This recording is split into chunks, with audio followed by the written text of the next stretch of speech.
Hello, I hope this video finds you all well and healthy. My name is Mike Nicholson and I have the honor and privilege of serving as the mayor of the city of Gardner. I understand that we already release the weekly mayor's update video every Friday at noon on our city's YouTube page, social media platforms, and on Gardner Educational Television. However, after this week's update was already filmed, Haywood Hospital reached out to my office and asked that we do a quick reminder about all of the best practices and regulations that we should be following as a community to get out from underneath this pandemic together. Now, this morning, the state released data stating that Gardner has a positive COVID-19 testing rate of 17.95%. Now, not only is that the highest the city has seen since the beginning of the pandemic, with about over 300 new cases in the past 2 weeks. That also makes it right now so that Gardner currently has the highest positive testing percentage in the state. I understand that the majority of our cases are at NCCI Gardner, the state's prison facility that's housed in the city.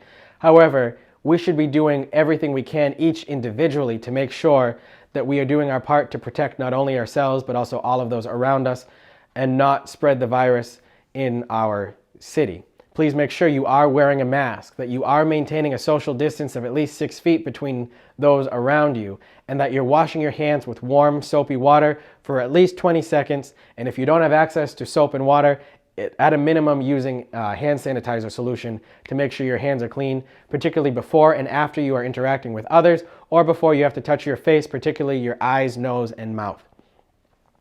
Haywood Hospital has also let us know that the number of patients they currently have admitted in their facilities for COVID-19 is at an all-time high at 24 patients. Not only is that number at an all-time high, but those patients are also sicker than patients that we were seeing earlier in the year. And that can be directly correlated with people simply waiting too long before contacting their doctors to let them know that they aren't feeling well.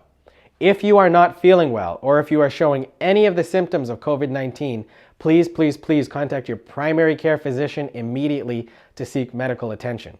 Don't go to the emergency room before calling your primary care physician unless you are in an emergency situation.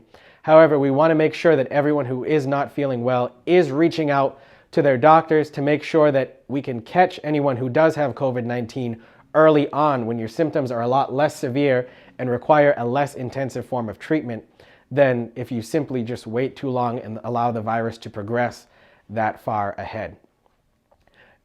I understand that this pandemic has been a very just crazy time all around, that the rules and regulations can seem burdensome, confusing on how to follow, and that things are just changing at a constant pace.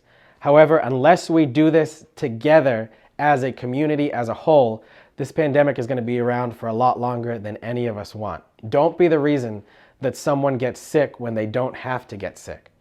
Play your part to make sure that you are doing what you can to protect your family, your neighbors, your loved ones, yourself, to make sure that you aren't someone who ends up in one of these statistics that we have to share with you here in these videos that are getting released. Not only this one, but from Haywood Hospital, the CHC, the state, and we want to make sure this pandemic lasts as little as possible until the vaccine is available.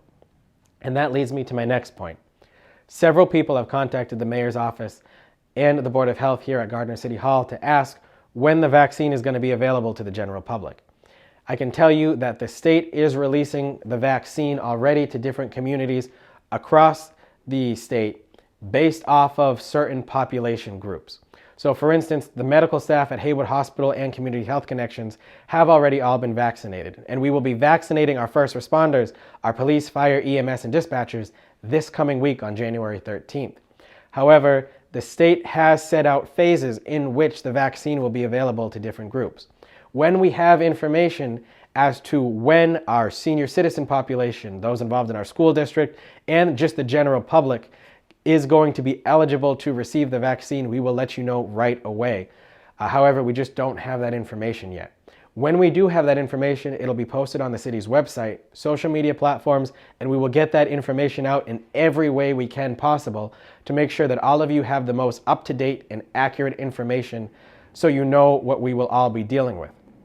However, until you hear information either from my office in one of these videos or from Haywood or the CHC, please know that everything right now is still in its early planning phases and nothing is a finalized official plan as of yet. Again, when we get those, we will let you know as soon as possible. But please continue to make sure you are following all of the guidelines, that until that happens, we have as easy as possible a way to deal with the pandemic until we get to that point. But until then, please continue to watch out for yourself and others, and that includes making sure you're following all of the guidelines to protect yourself and others. Watch out for your own mental and physical health in these trying times where the news is just constant about what's going on. Even though it's harder in the wintertime to get out and get your mind off of things, find new ways to help get your mind off of everything that's going on and relax for a little bit. And until we speak again, please continue to stay safe and do everything you can to help us slow the spread and get out from this pandemic as a city as a whole. I look forward to the day that we can have a video like this to celebrate what we were able to accomplish during this pandemic. But until then, I hope you have a great day and please stay healthy. Thank you.